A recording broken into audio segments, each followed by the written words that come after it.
तो नमस्कार दोस्तों, आपका स्वागत है आपके यूट्यूब चैनल एजुकेशन न्यूज़ में। आज है 2 जनवरी 2023 सोमवार।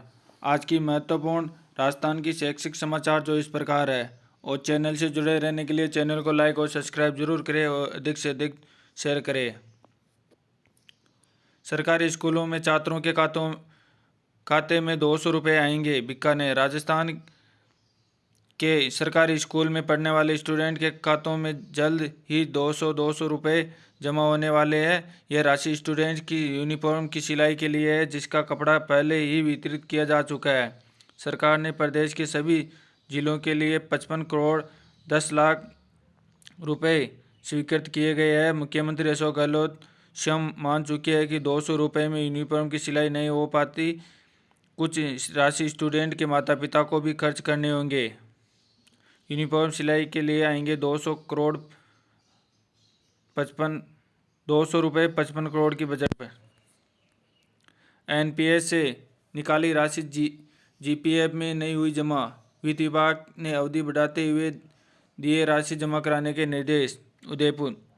राजस्थान सरकार ने वित्त विभाग द्वारा बार बार हिदायत देने के बाद भी राजकीय कार्मिकों ने एनपीएस से निकाली गई राशि अब तक जीपीएफ में जमा नहीं कराई है। वित्त विभाग ने अवधि बढ़ाने के साथ ही राजकीय कार्मिकों को राशि अविलंब जीपीएफ के खाते में जमा कराने के सख्त निर्देश दिए हैं। जानकारी के अनुसार राजकीय सेवा में 1 जनवरी 2004 एवं उसके बाद नियुक्ति कार्मिकों के लिए पुरानी पेंशन योजना लागू करने के निर्णय के मद्देनजर रखते हुए राजस्थान सिविल सेवा नियम 2005 निरसित होने के बाद भी एनपीएस से निकाली गई राशि पुनः जीपीएफ के खाते में जमा करानी थी। कार्मिकों को द्वारा एनपीएस से 1 अप्रैल 2022 से 28 अगस्त 2022 तक निकाली। वित्त विभाग ने एनपीएस से निकाली गई उक्त राशि को गत 31 दिसंबर तक अधिकतम 4 किस्तों में जीपीएफ में जमा कराने के निर्देश दिए थे। राजकीय कार्मिकों की उदासीनता को देखते हुए शासन सचिव वित्त रोहित गुप्ता ने निकाली गई राशि जीपीएफ में जमा कराने के लिए अंतिम तिथि आगामी 31 मार्च तक बढ़ाते हुए राशि अविलंब जमा कराने के निर्देश दिए हैं। स्कूल ढांचे को मजबूत बनाएंगे, पूर्व विद्यार्थी छात्रों को देंगे प्रेरणा। शिक्षा विभाग में शुरू होगा सका संगम कार्यक्रम। पूर्व विद्यार्थी मंच का किया जाएगा गठन। भीलवाड़ा। शिक्षा विभाग की ओर से स्कूलों में अब पूर्व विद्यार्थी मंच बनाए जाएंगे। इसके तहत सका संगम कार्यक्रम का भी आयोजन होगा। प्रदेश के प्रत्येक बच्चे को घर के पास उच्च प्राथमिक स्तर तक गुणवत्ता शिक्षा देने के लिए राज्य सरकार ने विद्यालय पूर्व विद्यार्थी मंच का गठन कर सका संगम कार्यक्रम शुरू किया जाएगा। मंच के तहत विद्यालय के पूर्व में अध्ययन कर चुके विद्यार्थी साल में एक बार स्कूल में मिलेंगे तथा संबंधित विद्यालय में पढ़ रहे बच्चों को मोटिवेट करेंगे। बॉम्बे में सीनियर प्रोजेक्ट असिस्टेंट पदों पर भर्ती। Indian institute of technology Bombay ने सीनियर प्रोजेक्ट असिस्टेंट पदों पर भर्ती निकाली है। इस भर्ती के माध्यम से सीनियर प्रोजेक्ट असिस्टेंट के कुल 32 पदों को भरा जाएगा। जो उम्मीदवार इन पदों पर अप्लाई करना चाहते हैं वह ऑफिशियल साइट पर विजिट कर अप्लाई कर सकता है। आवेदन करने वाले उम्मीदवार ध्यान दें कि एप्लीकेशन फॉर्म भरने की आखिरी तारीख 6 जनवरी 2023 है। 6 महीने 7 विभाग 1443 पदों के लिए होगी प्रतियोगी परीक्षाएं। अजमेर। राजस्थान लोक सेवा आयोग की ओर से जनवरी माह के अंतिम सप्ताह से जून माह के दौरान 7 विभागों में 1443 पदों के लिए प्रतियोगी परीक्षाएं आयोजित की जाएगी। वरिष्ठ अध्यापक ग्रेड द्वितीय संस्कृत शिक्षा की 29 जनवरी को होने वाली परीक्षा की तिथि में बदलाव किया जा सकता है। इस वजह से 29 जनवरी को वरिष्ठ अध्यापक प्रतियोगी परीक्षा 2022 के ग्रुप सी के सामान्य ज्ञान विषय की परीक्षा होगी। यह परीक्षा पूर्व में 24 दिसंबर को होनी थी, जिसे स्थगित कर दिया गया था। एनपीएस अंशदान लौटाओ। Ajmer. National movement for old pension scheme के आह्वान पर राज्य में पुरानी पेंशन बहाल होने के बाद पीएफआरडीए द्वारा राज्य कर्मचारियों का न्यू पेंशन स्कीम के अंशदान का पैसा वापस नहीं लौटाने के विरोध में रविवार को कप्तान दुर्गा प्रसाद चौधरी सर्किल स्थित विजय स्मारक पर कर्मचारियों ने प्रदर्शन किया और कैंडल मार्च निकाला। NMOPS OPC के जिला संयोजक अनुपम माथुर के नेतृत्व में कर्मचारियों नववर्ष की संध्या पर विजय स्मारक पर एकत्रित होकर कैंडल मार्च कप्तान दुर्गा प्रसाद चौधरी चौराहे पर शुरू हुआ, जिसमें मोमबत्तियां लेकर सैकड़ों राज्य कर्मचारी कतारबंद होकर जेएलएन हॉस्पिटल के सामने होते हुए वापस घूमकर विजय स्मारक पहुंचे, जहां सभा का आयोजन किया गया। जेईई मेन एग्जाम को लेकर आवेदन की रफ्तार धीमी, 4.5 लाख स्टूडेंट ने ही किया आवेदन। जयपुर जेईई मेन की आवेदन प्रक्रिया जारी है। अब तक 4.5 लाख स्टूडेंट आवेदन कर चुके हैं। आवेदन की लास्ट डेट 12 जनवरी है। परीक्षा 24 से 31 जनवरी के बीच 14 शिफ्टों में होगी। इस साल अभी तक इस परीक्षा में शामिल होने वाले संभावित स्टूडेंट से आधों ने भी आवेदन नहीं किया है। इसकी बड़ी वजह बोर्ड पात्रता में असमंजस के रूप में सामने आ रही है। स्टूडेंट 75% बोर्ड प्राप्तांकों के आधार पर NIT IIIT में प्रवेश को लेकर परेशान है। काउंसलिंग एक्सपर्ट अमित आहूजा ने बताया कि बार बार नेशनल टेस्टिंग एजेंसी की ओर से यह स्पष्ट किया जा रहा है कि 75% बोर्ड प्राप्तांकों का मामला परीक्षा के बाद NIT IIIT ने प्रवेश के लिए ही है। जेईई मेन परीक्षा देने के लिए बोर्ड पात्रता की कोई अनिवार्यता नहीं है। ऐसे में परीक्षा में हर योग्य विद्यार्थी शामिल हो। जेईई मेन परीक्षा देने योग्य बोर्ड में 12वीं पास होना ही है। सरकारी स्कूलों में पढ़कर महत्वपूर्ण पदों पर पहुंचने वाले युवा करेंगे वर्तमान विद्यार्थियों का मार्गदर्शन। बीकानेर, राज्य में शिक्षा विभाग की ओर से सभी उच्च माध्यमिक सरकारी स्कूलों में अब विद्यालय पूर्व विद्यार्थी मंच का गठन किया जाएगा। इसके तहत सखा संगम कार्यक्रम का भी आयोजन होगा। राज्य के प्रत्येक विद्यार्थी को घर के पास उच्च माध्यमिक स्तर के गुणवत्तापूर्ण शिक्षा देने के लिए राज्य सरकार ने विद्यालय पूर्व विद्यार्थी मंच का गठन कर सखा संगम कार्यक्रम शुरू किया है। पूर्व स्टूडेंट का रखना होगा रिकॉर्ड। स्कूलों को पूर्व विद्यार्थियों का रिकॉर्ड भी रखना होगा। इसके लिए एक डाटाबेस तैयार किया जाएगा। राज्य के सरकारी स्कूलों में पूर्व विद्यार्थी मंच का गठन होने से स्कूलों में नामांकन में बढ़ोतरी होगी। मंच के सदस्य सरकारी विद्यालय में अध्ययन करने से मिलने वाले लाभों की जानकारी साझा करेंगे।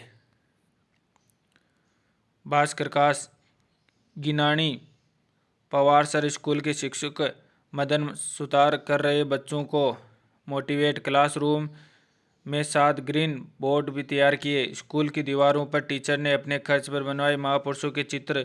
जुनून ऐसा कि सर्दी की छुट्टियों में भी रोजाना आ रहे स्कूल। बीकानेर, स्कूली बच्चों को मोटिवेट करने और महापुरुषों की जीवनी उनसे संबंधित प्रेरक प्रसंग के रूबरू कराने के लिए गिनानी पंवारसर स्कूल के शिक्षक मदन माथुर ने एक अनोखा तरीका इजाद किया है। शिक्षक ने स्कूल की दीवारों पर महापुरुषों के चित्र उकेर डाले हैं। यही नहीं, बच्चों की पढ़ाई के लिए 7 ग्रीन बोर्ड भी तैयार किए हैं। लिस्ट के लिए तरस रहे 3rd ग्रेड शिक्षकों की घर के नज़दीक पोस्टिंग पाने की चाह अभी भी अधूरी। शिक्षा विभाग में एक सप्ताह में 1200 प्लस ट्रांसफ़र, 550 प्रिंसिपल इधर उधर। जोधपुर, गुजरे साल के अंतिम दिनों में सर्दियों की छुट्टियों में तबादलों का आदेश कई शिक्षकों के लिए खुशियों तो कई के लिए गम लेकर आया। शिक्षा विभाग ने पिछले दिनों 2 दिन में 1200 टीचर्स के स्थानांतरण करते हुए उन्हें नव पदस्थापन स्थान पर तत्काल प्रभाव से पदग्रहण करने का निर्देश दिए है। वही 3rd ग्रेड शिक्षकों की लिस्ट जारी नहीं होने से घर के नज़दीक स्थान की चाह में एक बार फिर मायूस हो रहे।